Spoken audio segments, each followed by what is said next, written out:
Welcome to Janaberi news. ముందుగా headlines చూద్దాం.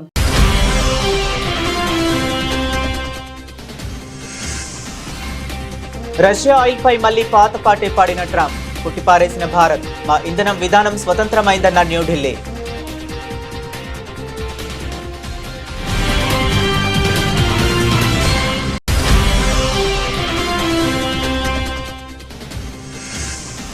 మన్ కీ బాత్ లో దేశాన్ని ఉద్దేశించి ప్రసంగించిన ప్రధాని మోదీ, వందే భారతం 150వ సంవత్సరాన్ని మనం చిరస్మరణీయంగా మార్చుకోవాలని పిలుపు.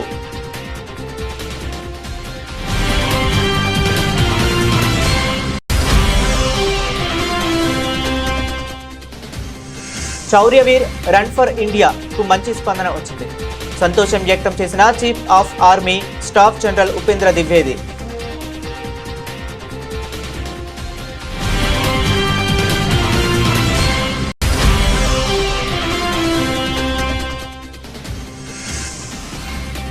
బెంగళూరులో 2 నెలల్లోనే 100 కోట్లకు పైగా అదనపు ఛార్జీలు వసూలు చేశారు. సంచలన ఆరోపణలు చేసిన బీజేపీ ఎంపీ తేజస్వి సూర్య.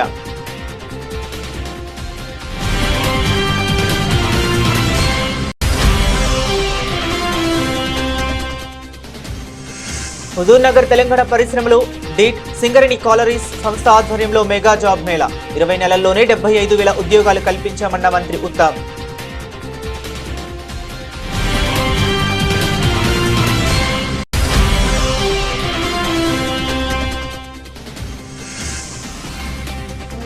ముంతా తుఫాను ముప్పుతో ఏపీకి రెడ్ అలర్ట్ జారీ. అధికారులతో సీఎం చంద్రబాబు అత్యవసర టెలికాన్ఫరెన్స్.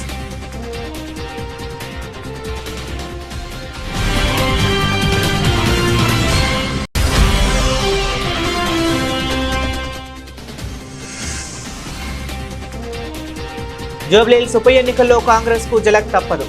బీఆర్ఎస్ ఘన విజయం తథ్యమని ధీమా వ్యక్తం చేసిన కేటీఆర్.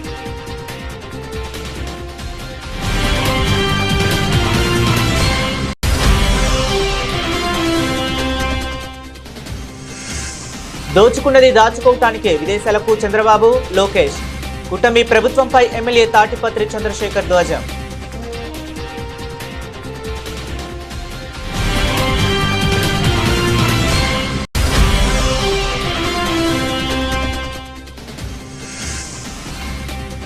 హైదరాబాద్ చాదరగట్లో పోలీసుల కాల్పులు. ఘటనా స్థలాన్ని పరిశీలించిన పోలీస్ కమిషనర్ సజ్జనార్.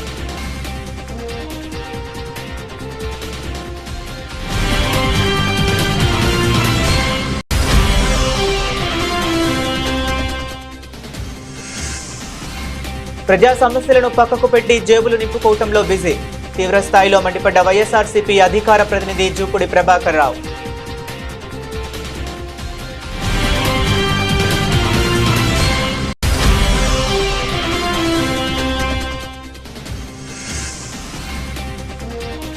దక్షిణాఫ్రికాను చిత్తుగా ఓడించిన ఆస్ట్రేలియా. 7 వికెట్లతో సత్తా చాటిన ఆస్ట్రేలియా బౌలర్ అలానా కింగ్.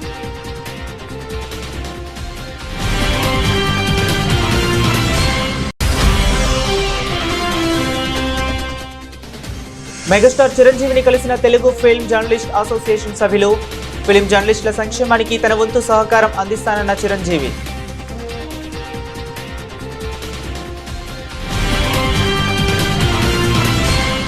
ఇక డీటెయిల్స్ చూస్తే, రష్యా నుంచి భారత్ చమురు కొనుగోళ్లను పూర్తిగా నిలిపివేస్తుందని అమెరికా అధ్యక్షుడు డొనాల్డ్ ట్రంప్ మరోసారి వ్యాఖ్యానించారు. అయితే తమ ఇంధన అవసరాలపై నిర్ణయాలు కేవలం జాతీయ ప్రయోజనాలను దృష్టిలో పెట్టుకునే తీసుకుంటామని భారత ప్రభుత్వం స్పష్టం చేస్తున్నప్పటికీ ట్రంప్ పదే పదే ఇదే వాదన వినిపించడం గమనార్హం. ఎయిర్ ఫోర్స్ 1 విమానంలో విలేకరులతో మాట్లాడుతూ ట్రంప్ ఈ వ్యాఖ్యలు చేశారు. రష్యా నుంచి చమురు కొనుగోళ్లను చైనా గణనీయంగా తగ్గిస్తుంది, ఇక భారత్ అయితే పూర్తిగా ఆపేస్తుంది. మేము ఇప్పటికే రష్యాపై ఆంక్షలు విధించాం అని రష్యాకు చెందిన రాస్నెఫ్ట్, లుకాయిల్ వంటి సంస్థలపై విధించిన తాజా ఆంక్షలను ప్రస్తావిస్తూ ఆయన తెలిపారు. ప్రస్తుతం ఆసియా పర్యటనలో ఉన్న ట్రంప్ దక్షిణ కొరియాలో చైనా అధ్యక్షుడు జిన్పింగ్ తో సమావేశం కానున్నారు. ఈ నేపథ్యంలో ఆయన వ్యాఖ్యలకు ప్రాధాన్యం ఏర్పడింది. అయితే ట్రంప్ వాదనలను భారత ప్రభుత్వం మొదటి నుంచి ఖండిస్తూ వస్తుంది. తమ ఇంధన విధానం పూర్తిగా స్వతంత్రమైనదని, స్థిరమైన ధరలు, నమ్మకమైన సరఫరా వ్యవస్థలను నిర్ధారించుకోవటంపైనే తాము దృష్టి సారిస్తున్నామని స్పష్టం చేసింది. బయట శక్తుల ఒత్తిడితో కాకుండా దేశ ప్రయోజనాలను అనుసరించే ముడి చమురు దిగుమతులపై నిర్ణయాలు ఉంటాయని న్యూఢిల్లీ ఇప్పటికే పలుమార్లు తేల్చి చెప్పింది. మన్ కీ బాత్ 127వ ఎపిసోడ్లో దేశాన్ని ఉద్దేశించి ప్రధానమంత్రి నరేంద్ర మోదీ ప్రసంగించారు. ఈ సందర్భంగా ప్రధాని మోదీ మాట్లాడుతూ వందే మాతరం 150వ సంవత్సరాన్ని మనం చిరస్మరణీయంగా మార్చుకోవాలి. రాబోయే తరాలకు ఈ వారసత్వాన్ని ముందుకు తీసుకువెళ్లాలి. రాబోయే కాలంలో దేశవ్యాప్తంగా వందే మాతరంకు సంబంధించిన అనేక కార్యక్రమాలు నిర్వహించబడతాయి. పౌరులందరూ ఆకస్మిక మరియు హృదయపూర్వక ప్రయత్నాలలో వందే మాతరం ప్రచారాన్ని సహకరించాలని నేను కోరుకుంటున్నాను అని ప్రధానమంత్రి నరేంద్ర మోదీ అన్నారు. मेरे प्यारे देशवासियों, अब मन की बात में एक ऐसे विषय की बात जो हम सबके दिलों के बेहद करीब है। ये विषय है हमारे राष्ट्रगीत का। भारत का राष्ट्रगीत यानी वंदे मातरम, एक ऐसा गीत जिसका पहला शब्द ही हमारे हृदय में भावनाओं का उफान ला देता है। वंदे मातरम, इस एक शब्द में कितने ही भाव है, कितनी ऊर्जाएं हैं। सहज भाव में ये हमें मां भारती के वात्सल्य का अनुभव कराता है। यही हमें मां भारती की संतानों के रूप में अपने दायित्वों का बोध कराता है। अगर कठिनाई का समय होता है तो वंदे मातरम का उद्घोष 140 करोड़ भारतीयों को एकता की ऊर्जा से भर देता है। साथियों, राष्ट्रभक्ति, मां भारती से प्रेम, ये अगर शब्दों से परे की भावना है तो वंदे मातरम उस अमूर्त भावना को साकार स्वर देने वाला गीत है। శౌర్యవీర్ రన్ ఫర్ ఇండియాకు మంచి స్పందన వచ్చిందని chief of army staff general Upendra Dwivedi అన్నారు. ఈ విషయమై ఆయన మాట్లాడుతూ ఇంత పెద్ద సంఖ్యలో ఇక్కడికి వచ్చినందుకు ప్రజలకు ధన్యవాదాలు తెలిపారు. ఈసారి శౌర్యవీర్ కోసం తాము నిర్వహించిన మ్యారథాన్ రేసులో 21 కిలోమీటర్లు, 10 కిలోమీటర్లు, 5 కిలోమీటర్లు మరియు 3 కిలోమీటర్ల దూరాలు ఉన్నాయన్నారు. అతి ముఖ్యమైన విషయం ఏమిటంటే భారత ప్రజల నుండి భారత సైన్యానికి తమకు లభించిన అపారమైన మద్దతు ఇది తమని నిజంగా प्रोत्साहिंचिंదని అన్నారు. सबसे पहले मैं आपका शुक्रिया अदा करना चाहता हूं कि आप इतनी तादाद में यहाँ पर लोग आए। जैसे आपको पता है कि इस बार जो हमने शौर्यवीर जो हमने मैराथन रेस रखी है, इसमें 21 किलोमीटर, 10 किलोमीटर, 5 किलोमीटर और 3 किलोमीटर में हमने डिस्टेंस रखा था। सबसे महत्वपूर्ण बात यह है कि ये भारतीय सेना के साथ जो एक सपोर्ट हमें मिला है वो बहुत ही हमारे लिए कहना चाहिए कि बहुत ज़्यादा हमें उससे हौसला अफजाई हुई है, क्योंकि इस बार जो हमारे 8000 साथी आज यहाँ पर दौड़े हैं उसमें 2/3 लोग सिविलियन हैं जिसने फौज को सपोर्ट करने का बीड़ा उठाया है।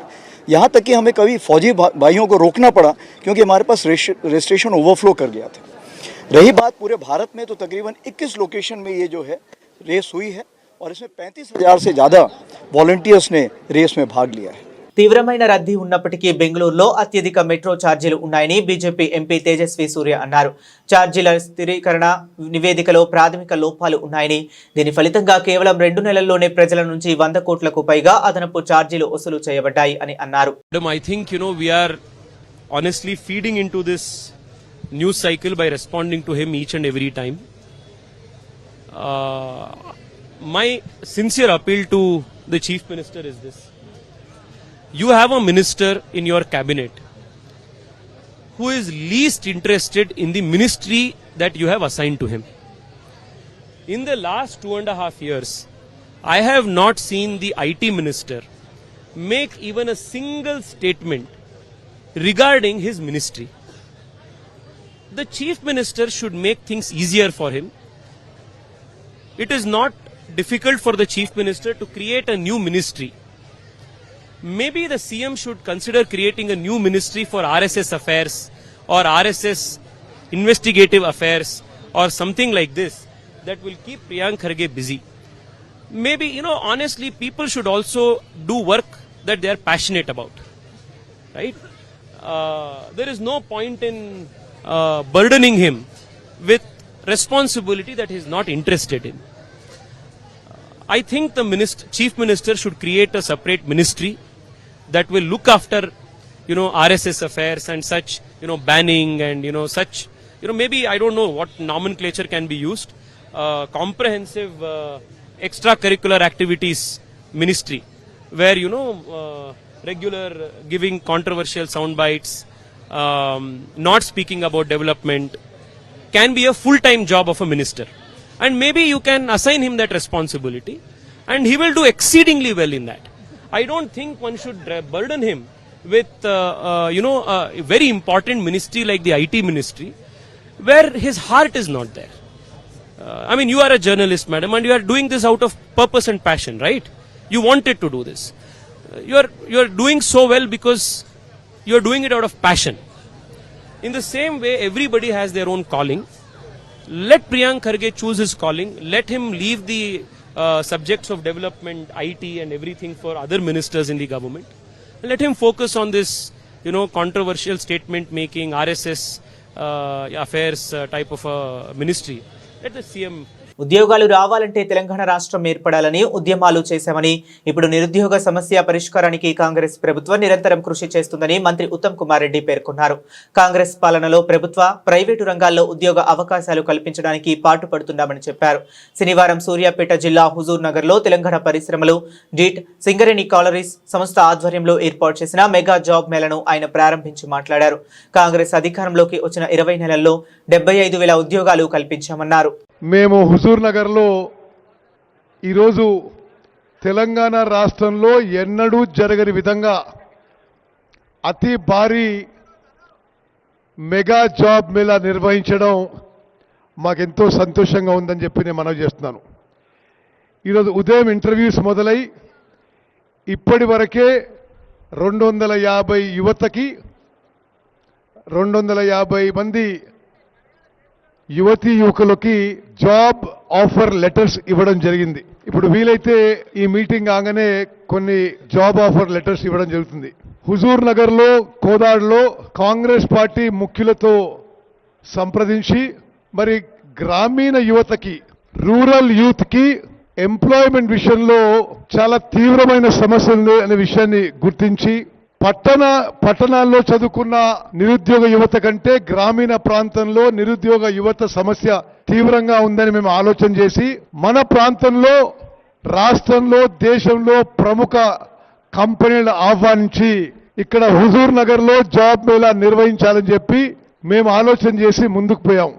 సింగరేణి కాలరీ సహకారంతో, పరిశ్రమల శాఖ యొక్క డీట్ వారి సహకారంతో సుమారు ఈ రోజు ఇక్కడికి రిక్రూట్మెంట్ చేసుకోవడానికి 275 కంపెనీలు వచ్చినాయి. ఉదయం 9 గంటలకు మొదలు పెట్టుకొని రాత్రి 9 గంటల వరకు ఇంటర్వ్యూస్ కొనసాగుతాయి. మేము అనుకున్న దానికంటే ఎక్కువ స్పందన వచ్చింది కాబట్టి ఈ జాబ్ మేళా రేపు కూడా కొనసాగుతుంది.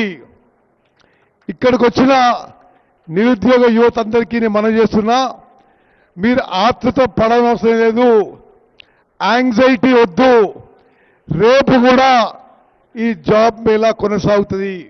తెలంగాణ రాష్ట్రం ఏర్పడ్డదే ఒక ముఖ్య అంశం. ఆంధ్రప్రదేశ్ రాష్ట్రంపై మొంతా తుఫాను విరుచుకుపడుతుందన్న వాతావరణ శాఖ హెచ్చరికల నేపథ్యంలో రాష్ట్ర ప్రభుత్వం పూర్తి స్థాయిలో అప్రమత్తమైంది. యుఏఈ పర్యటన నుంచి తిరిగి వచ్చిన ముఖ్యమంత్రి చంద్రబాబు శనివారం అన్ని జిల్లాల కలెక్టర్లు, ఎస్పీలు, ఇతర ఉన్నతాధికారులతో టెలికాన్ఫరెన్స్ నిర్వహించి తుఫాను ఎదుర్కొనేందుకు అధికార యంత్రాంగాన్ని సన్నద్ధం చేశారు. ఎక్కడా ఎటువంటి ప్రాణ, ఆస్తి నష్టం జరగకుండా చూడటమే ప్రభుత్వ ప్రథమ కర్తవ్యమని ఆయన స్పష్టం చేశారు.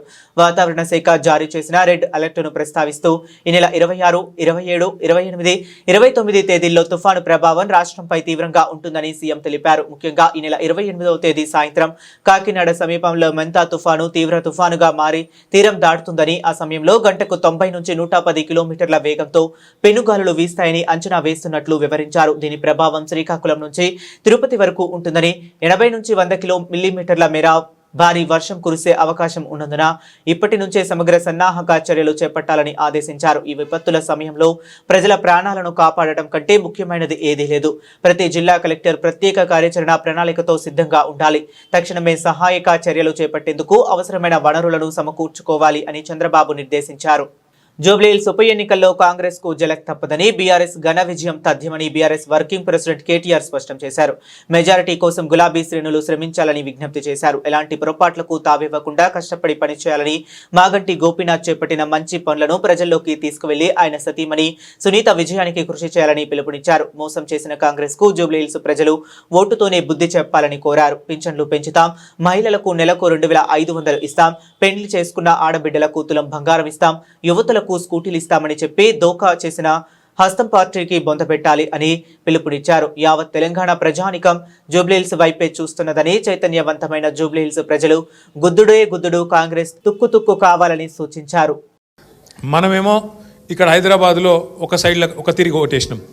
ఊర్లలో కొంతమంది మోసపోయినరు. మీకు ఇది ఇస్తాం అది ఇస్తాం అని చెప్పి అరచేతిలో స్వర్గం చూపెడితే ఆయనతో మోసపోయినరు, ఓట్లు వేసినరు. వీళ్ళందరికంటే ఎక్కువ బాధపడుతున్నది ఊర్లలో ఉండే మా రైతు బిడ్డలు, రైతు కుటుంబ సభ్యులే బాధపడుతూ ఉన్నారు. వాళ్ళు అంటుర్రు, వాళ్ళు చెప్తున్నారు మాకు ఫోన్లు చేసుకుంటా, అన్నా మేము కూడా జూబ్లీహిల్స్కి వస్తాం, మేము కూడా ప్రచారం చేస్తాం, మేము మోసపోయినాం, మా తిరిగా మీరు కూడా మోసపోవద్దు అని చెప్తామని చెప్పి వాళ్ళు కూడా అంటూ ఉన్నారు. దయచేసి ఇక్కడికి వచ్చిన మా ఆడబిడ్డలకు నేను చేసే విజ్ఞప్తి ఒకటే, ఎలక్షన్లు వస్తాయి పోతాయి, నాయకులు అల్టిమేట్గా మనం చూడాల్సింది ఏంటంటే నాయకుడు పార్టీ యొక్క లక్షణం చూడాలి, వాళ్ళ నీతి కూడా చూడాలి. ఇలా ఎవరు దేనికి లేవడ్డారో కూడా మీరు ఆలోచన చేయాలి. కేసీఆర్ ఉన్నప్పుడు ఎట్లుండే పరిస్థితి ఇవాళ ఎట్లయింది మీరు ఒక్క నిమిషం. 2 ఏళ్లలో కాంగ్రెస్ ప్రభుత్వం వచ్చినాక ఒక్క మంచి పని ఏదన్నా ఒక్కటి చేసిరా ఒక్కసారి మీరు ఆలోచించండి. ఏమైనా గట్టిగా అడిగినాం అనుకో కాంగ్రెస్ వాళ్ళను ఒకటే చెప్తారు, ఫ్రీ బస్సు పెట్టినాం కదా అంటారు. ఫ్రీ బస్సు నేనేమంటున్నా అంటే మేము దానికి ఖిలాఫ్ కాదు, కానీ కుడి చేత్తో నుంచి ఎడమ చేత్తో తీసుకునేది ఆడోళ్ళకి ఫ్రీ అట, మరి మగోళ్ళకి డబుల్ రేట్ అట. ఇది ఎక్కడ రీతి? అది ఇచ్చినట్ట తీసుకున్నట్ట? ఏమన్నా ఇచ్చినట్టేనా? ఆడోళ్ళకు ఫ్రీ, మగోళ్ళకు డబుల్ టికెటు, పిల్లలు ఉంటే వాళ్ళ బస్ పాసులు కూడా 25% పెంచారు. అప్పుడు పెరిగినట్ట లాభం జరిగినట్ట? ఆలోచన చేయరు మీరు కూడా. అట్లే ఇంకొక మాట కూడా మీరు ఆలోచన చేయండి. ఇప్పుడు రాజకీయ నాయకులు పార్టీలు ఎలక్షన్ల ముందు మేనిఫెస్టో పెడతారు. మేనిఫెస్టో అంటే ఏంది? మనకి ఇప్పుడు ఎట్లయితే ముస్లింలకు ఖురాన్ ఉంటుందో, హిందువులకు భగవద్గీత ఉంటుందో, క్రిస్టియన్లకు బైబిల్ ఉంటుందో, ఒక రాజకీయ పార్టీకి మేనిఫెస్టో అంటే గట్లా. అంటే నీకు అది నువ్వు దాని మీదనే ప్రమాణం చేసి ఇగో ఇవన్నీ నేను చేస్తా అని చెప్పి ప్రజల దగ్గర ఓట్లు తీసుకొని అధికారంలోకి వస్తావు. కాంగ్రెస్ వాళ్ళు ఏం చేసిండ్రు? ఎన్ని చెప్పిర్రు? గ్యారంటీ కార్డులు అన్నారు, ఇంటింటికి కార్డులు వంచిరు. వచ్చినాయి కార్డులు? అప్పుడు ఇప్పుడు కాదు, గ్యారంటీ కార్డులు అని చెప్పి ఇచ్చిర్రు. యాదుకుందా? అత్తకు 4,000. అధికారంలోకి వచ్చిన నాటి నుంచి ఏపీలో దోచుకున్నది దాచుకోవటానికేనని తండ్రి కొడుకులు చంద్రబాబు, లోకేష్ విదేశాలకు వెళ్లారని, అవినీతి సొమ్ముతో విదేశాల్లో జల్చాలు చేస్తూ పెట్టుబడులకు వెళ్లినట్లు ప్రచారం చేసుకుంటున్నారని ఎర్రగొండపాలెం ఎమ్మెల్యే తాటిపర్తి చంద్రశేఖర్ ఆగ్రహం వ్యక్తం చేశారు. తాడేపల్లిలోని వైఎస్ఆర్ కాంగ్రెస్ పార్టీ కేంద్ర కార్యాలయంలో ఆయన మీడియాతో మాట్లాడుతూ 2014-2019 మధ్య కూడా ఏపీకి 1,00,000 కోట్ల పెట్టుబడుల వరద అంటూ ఎల్లో మీడియా ప్రచారం చేశారని, ఏపీకి ఒక్క పరిశ్రమను కూడా తేలేకపోయారని స్పష్టం చేశారు. వైఎస్ జగన్ తన 5 ఏళ్ల పాలనలో తీసుకొచ్చిన పరిశ్రమలనే తనవిగా చెప్పుకోవటం తప్ప చంద్రబాబు చేస్తున్నదేమీ లేదని ఆరోపించారు. అకాల వర్షాలతో రైతులు అల్లాడిపోతుంటే ప్రభుత్వం పట్టించుకోవటం లేదని ఎమ్మెల్యే తాటిపర్తి చంద్రశేఖర్ ఆగ్రహం వ్యక్తం చేశారు. ఎక్కడా కూడా విద్యాశాఖ మంత్రికి పట్టనే పట్టదు, చీమ కుట్టినట్టు కూడా ఉండదు. ఇవాళ తండ్రేమో దుబాయ్ ట్రిప్పు, కొడుకేమో ఆస్ట్రేలియా ట్రిప్పు. పాలే కుదిరేరాయా జోడీ మీరిద్దరు. ఈ రాష్ట్రానికి అన్యాయం చేస్తూ కూడా ప్రచారం చేసుకోవటంలో మీకే సాటి. 2014 నుంచి 19 మధ్య దాదాపు 150 కంపెనీలు ఈ రాష్ట్రానికి వచ్చేస్తున్నాయని, ఏవియేషన్ హబ్ గా ఆంధ్ర మారిపోతుందని, ఈ రాష్ట్రంలో పెట్టుబడులు పెట్టడానికి ప్రపంచ ప్రఖ్యాత సంస్థలు క్యూ కడుతున్నాయని, ఇక్కడికి ఒలింపిక్స్ ని తీసుకొచ్చేసి నిర్వహిస్తానని, నోబెల్ బహుమతుల్ని వచ్చే విధంగా పిల్లల్ని ట్రైన్ చేస్తానని, బ్యాడ్మింటన్ క్రికెటర్ కి నోబెల్ ఇస్తానని, అంటే ఈయన మాట్లాడినటువంటి మాటలు గాని ఒక్కసారి మనం గమనిస్తే ప్రచారంలో ఎంత పిచ్చి బట్టి వ్యవహరిస్తాడో ప్రచారం కోసం ఇట్లే మనకు కనపడుతూ ఉంది. ఈ రాష్ట్రానికి ఎయిర్ బస్ వస్తుందని ఆ రోజు ఈనాడు పత్రిక 2018లో వచ్చిందా? ఎయిర్ బస్సు తెచ్చాడా? ఎక్కడన్నా ఎయిర్ బస్సును పెట్టాడా? వచ్చిందా పెట్టుబడి? అసలు ఈ వ్యవహారం ల్యాండ్ అయిందా? అగ్రిమెంట్ అయిందా? ఇదొకటి. రాష్ట్రానికి 150 సంస్థలు వచ్చేస్తున్నాయి. ఈనాడు పత్రిక రాసేస్తుంది టక్. ఆయన చెప్పటమే ఆలస్యం, అచ్చేసేస్తాడు, అడ్డగోలుగా ప్రచారం చేసేస్తాడు ఈనాడు. అదేవిధంగా హైబ్రిడ్ క్లౌడ్ వచ్చేస్తుంది ఈ రాష్ట్రానికి. హైబ్రిడ్ క్లౌడ్ ఈ రాష్ట్రానికి వచ్చేస్తుంది, పెట్టుబడులు పెట్టేస్తున్నారు, 100 లక్షల వేల ఉద్యోగాలు వచ్చేస్తున్నాయి, పడిపోతున్నాయి. ఇక్కడే రాష్ట్రం బ్రహ్మాండంగా అభివృద్ధిలోకి ముందుకు వెళ్లిపోతుంది, కోట్ల పెట్టుబడులతోటి కళకళలాడేస్తుంది అంటాడు. తీరా చూస్తే ఒకటంటే ఒకటి రాదు. రాష్ట్రానికి సౌదీ అరామ్కో, ఇంకా పెద్ద తాటికాయంత అక్షరాలతో ఆంధ్రాకి అలీబాబా వచ్చేసినట్టు, పెట్టుబడులు పెట్టేసినట్టు, ఉద్యోగాలు ఇచ్చేసినట్టు. ఇక ఇక్కడి నుంచి మనకి భద్రత, ఉద్యోగాల కల్పన ప్రభుత్వానిదే అని చెప్పేస్తాడు. హ్యాపీగా ఏపీకి పెట్టుబడుల వరద అని ఇంకొక వార్తను రాసేస్తాడు.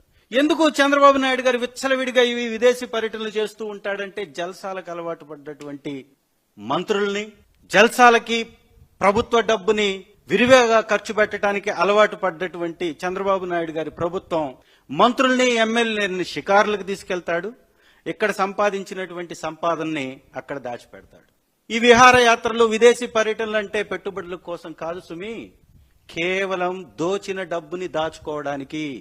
ఈ 16 నెలల కాలంలో ఈ రాష్ట్రంలో వచ్చినటువంటి అడ్డగోలు అవినీతి సొమ్ముని భద్రంగా స్పెషల్ ఫ్లైట్లలో తీసుకెళ్లి హైదరాబాద్ నగరంలోని చాదరగట్టు ప్రాంతంలో శుక్రవారం సాయంత్రం కాల్పుల ఘటన కలకలం రేపింది. సెల్ ఫోన్ దొంగలించి పారిపోతున్న 2 దొంగలను పట్టుకునేందుకు ప్రయత్నించిన పోలీసులపై వారు కత్తితో దాడికి యత్నించారు. దీంతో ఆత్మరక్షణ కోసం పోలీసులు జరిపిన కాల్పుల్లో 2 నిందితులు గాయపడ్డారు. ఈ ఘటనపై సమాచారం అందుకున్న Hyderabad police commissioner CV Sajjanar సంఘటనా స్థలానికి చేరుకుని వివరాలు ఆరా తీశారు. గాయపడిన దొంగలను పోలీసులు అదుపులోనికి తీసుకుని చికిత్స నిమిత్తం ఆసుపత్రికి తరలించారు. పట్టుబడిన వారిలో ప్రధాన నిందితుడు ఒమర్ అని, అతనిపై నగరంలో వివిధ పోలీస్ స్టేషన్లలో 25 కేసులు నమోదై ఉన్నాయని సిపి సజ్జనార్ మీడియాకు వెల్లడించారు. ఉమర్పై రౌడీ షీట్ కూడా ఉందని తెలిపారు. ఈ ఘటనపై కేసు నమోదు చేసుకుని దర్యాప్తు చేస్తున్నట్లు ఆయన తెలిపారు. ముఖ్యమంత్రి చంద్రబాబు నాయకత్వంలోని కూటమి ప్రభుత్వం ప్రజా సమస్యలను గాలికి వదిలేసిందని, రాష్ట్రంలో పాలన పూర్తిగా గాడి తప్పిందని వైఎస్ఆర్సీపీ ప్రధాన కార్యదర్శి, అధికార ప్రతినిధి జూపూడి ప్రభాకర్ రావు మండిపడ్డారు. తాడేపల్లి వైఎస్ఆర్సీపీ కేంద్ర కార్యాలయంలో మీడియాతో మాట్లాడుతూ సీఎం చంద్రబాబు బాటలోని మంత్రులు పయనిస్తున్నారన్నారు. ప్రజల గురించి ఆలోచించడం మానేసి తమ జేబులు నింపుకునే కార్యక్రమంలో వారు బిజీగా ఉన్నారని ఆగ్రహం వ్యక్తం చేశారు. ఒకవైపు శాంతి భద్రతలు నిర్వీర్యమయ్యాయి, మరోవైపు ప్రజారోగ్యం పడకేసింది, ఇంకోవైపు ప్రకృతి వైపరీత్యాలతో రైతులు కుదేలవుతున్నారని, అయినా కూడా ఈ ప్రభుత్వానికి చీమ కుట్టినట్లుగా కూడా అనిపించడం లేదని ధ్వజమెత్తారు. ఈ రాష్ట్రంలో ప్రభుత్వం అనేది సరైనటువంటి గాడిలో ఉందా? ఉంటే తెలుగుదేశం పార్టీలో ఎమ్మెల్యేనే నేను ఎలక్షన్ నిలబడేటప్పుడు ఒక ఎంపీకి 5 కోట్లు ఇచ్చాను. 5 కోట్లు ఎలా ఇచ్చానంటే బ్యాంకు ద్వారా ఇంత, ఇంకొక ద్వారా ఇంత, అతను లెక్కలు చెప్తా ఉన్నాడు. గెలిచిన ఎంపీ మొత్తం ఇసుక మీద పడి వ్యాపారం చేస్తున్నాడు, న్యాచురల్ రిసోర్సెస్ మొత్తం కూడా నాశనం చేస్తున్నాడని తెలుగుదేశం పార్టీలోనే ఈరోజు వాళ్ళకే వాళ్ళు ప్రశ్నించుకొని సమాధానం చెప్పే దశలోకి వెళ్ళిపోయారు. వైఎస్ఆర్ కాంగ్రెస్ పార్టీ అదే ప్రశ్నిస్తూ ఉంది. కానీ వైఎస్ఆర్ కాంగ్రెస్ పార్టీని బుకాయిస్తున్నారు. పాపం ఇక్కడ జరుగుతున్న అంశాలకి దుబాయ్ నుంచి ఒకరు, ఆస్ట్రేలియా నుంచి ఒకరు తండ్రి కొడుకులు పోటీపడి బుకాయించాలని చూసినా ఎక్కడ ఏమాత్రం ఏ ఎమ్మెల్యే ఆగటం లేదు. ఒక ఎమ్మెల్యే అయితే మెడికల్ కాలేజీ కట్టడం అంత ఈజీ అనుకున్నారా అని మంత్రిగా ఉన్నటువంటి ఒక మంత్రి, ఎమ్మెల్యే కమ్ మినిస్టర్, అంటే మెడికల్ కాలేజీలు ఎలా కడతారో వైఎస్ఆర్ కాంగ్రెస్ పార్టీ గత 5 సంవత్సరాల్లో కరోనా ఉన్నప్పటికీ, అనేకమైన ఇబ్బందులు ఉన్నప్పటికీ 17 మెడికల్ కాలేజెస్ ని ఎలా తీసుకొచ్చి ఎలా స్టార్ట్ చేసిందో, ఎలా కొన్నింటిని కంప్లీట్ చేసిందో కనపడటం లేదా? సంపద సృష్టిస్తాం అన్నటువంటి చంద్రబాబు నాయుడు గారు అదేదో దుబాయ్లో ఉందట, లేకపోతే ఇంకో చోట ఉందట, అడగబరిగెత్తున్నాడు. ఇక్కడ కాదు సృష్టించడం. డర్టీయెస్ట్ పరిపాలన, the worst administration. Nobody is addressing pageants. రైతుల గురించి, రైతాంగాన్ని గురించి, పంట నష్టాల గురించి, వాళ్ళ దిగుబడుల గురించి, మార్కెట్ రేట్ల గురించి ఈ రాష్ట్రంలో మాట్లాడటానికి మంత్రి కరువయ్యాడు, ప్రభుత్వం కరువైపోయింది. రైతాంగాన్ని వదిలేశారు. రైతాంగాన్ని వదిలేసి మీరు ఎక్కడ పెట్టుబడుల కోసం ఎక్కడ తిరుగుతున్నారు అంటే రైతును మీరు ఏ విధంగా భావిస్తూ ఉన్నారు?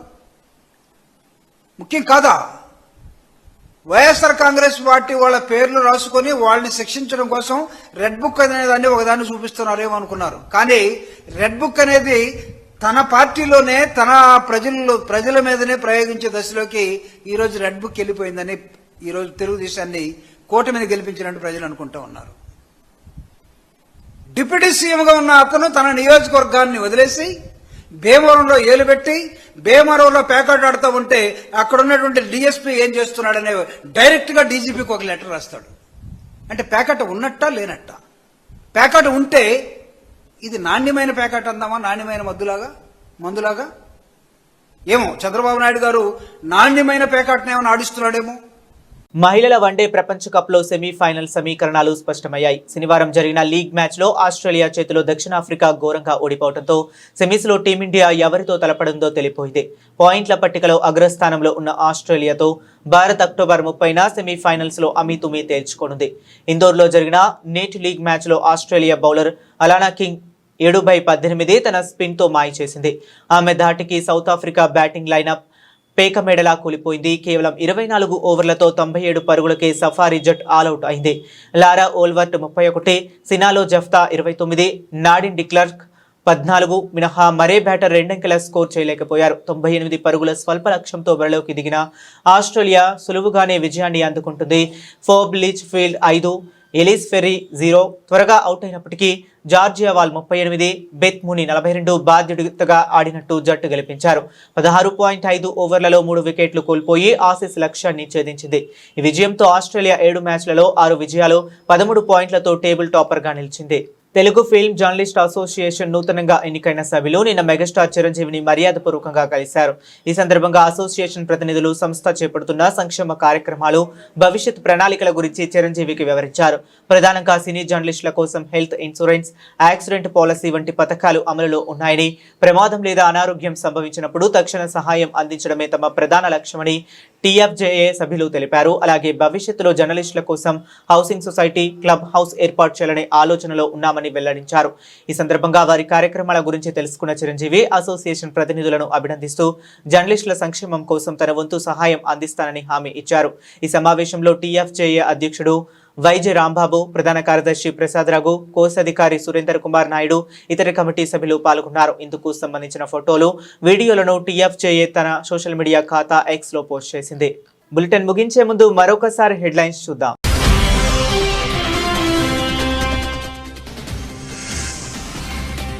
రష్యా ఆయిల్ పై మళ్లీ పాత పాటే పాడిన ట్రంప్, కొట్టిపారేసిన భారత్, మా ఇంధనం విధానం స్వతంత్రమైందన్న న్యూఢిల్లీ.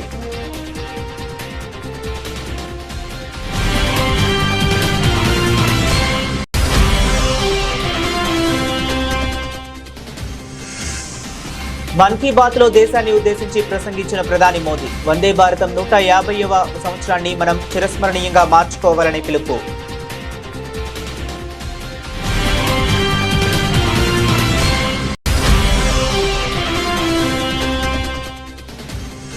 శౌర్యవీర్ రన్ ఫర్ ఇండియా కు మంచి స్పందన వచ్చింది. సంతోషం వ్యక్తం చేసిన chief of army staff general Upendra Dwivedi.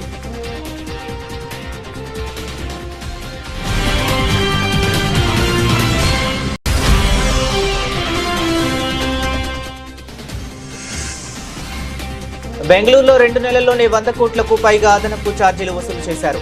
సంచలన ఆరోపణలు చేసిన బీజేపీ ఎంపీ తేజస్వి సూర్య.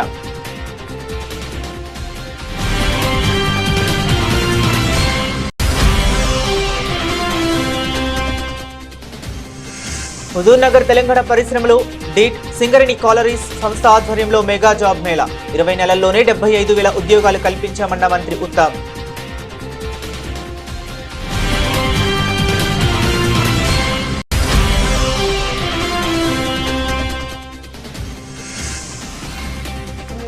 ముంతా తుఫాను ముప్పుతో ఏపీకి రెడ్ అలర్ట్ జారీ. అధికారులతో సీఎం చంద్రబాబు అత్యవసర టెలికాన్ఫరెన్స్.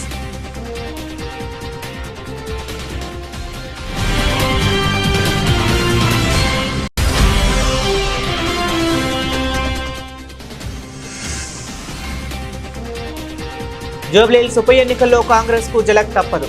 బీఆర్ఎస్ ఘన విజయం తథ్యమని ధీమా వ్యక్తం చేసిన కేటీఆర్.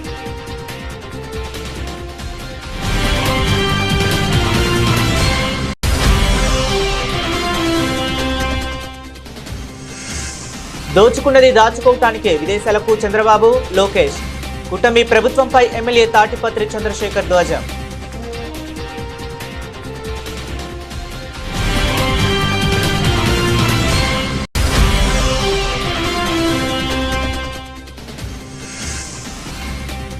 హైదరాబాద్ చాదరగట్లో పోలీసుల కాల్పులు. ఘటనా స్థలాన్ని పరిశీలించిన పోలీస్ కమిషనర్ సజ్జనార్.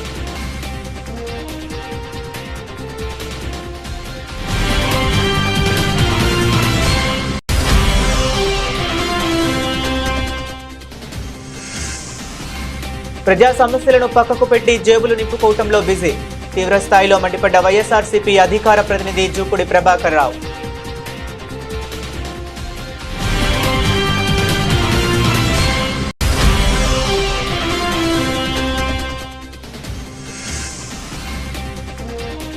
దక్షిణాఫ్రికాను చిత్తుగా ఓడించిన ఆస్ట్రేలియా. 7 వికెట్లతో సత్తా చాటిన ఆస్ట్రేలియా బౌలర్ అలానా కింగ్.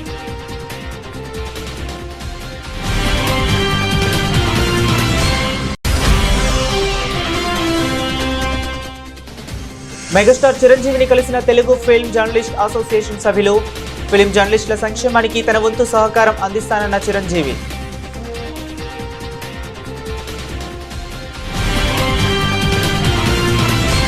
ఇవి ఇప్పటి వరకు ఉన్న అప్డేట్స్. మరిన్ని అప్డేట్స్ కోసం చూస్తూనే ఉండండి.